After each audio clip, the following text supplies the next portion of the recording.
நாம பயணம் செய்யும் போது தொழுகக்கூடிய வசதி எல்லா இடத்துலயுமே இருக்காது. இந்த ஒரு சூழ்நிலையை எதிர்கொள்ளத்தான் ஜம்மு கஸ்ர் என்ற தொழுகையை நபிகள் நாயகம் ஸல்லல்லாஹு அலைஹி வஸல்லம் அவர்கள் நமக்கு காட்டி தந்துள்ளார்கள்.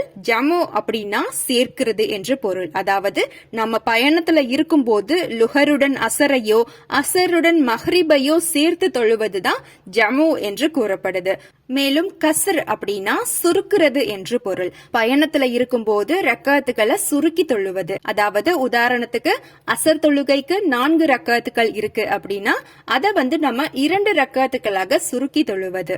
பயணம் செய்யக்கூடியவர்கள் அனைவருமே கட்டாயமாக ஜம்மு கஸ்ர் செய்யணும் அப்படின்னு கிடையாது. அவங்க செல்லக்கூடிய இடத்தை பொறுத்து இது அமையும். அவங்களுக்கு இடம், சூழ்நிலை, நேரம் இதெல்லாமே ஏற்றதாக இருந்தா அவங்க முழுமையாக தொழுதுக்கலாம். தொழுக முடியாத பட்சத்துல நாம இந்த மாதிரி ஜம்மு கஸ்ர் செய்து கொள்ளலாம்.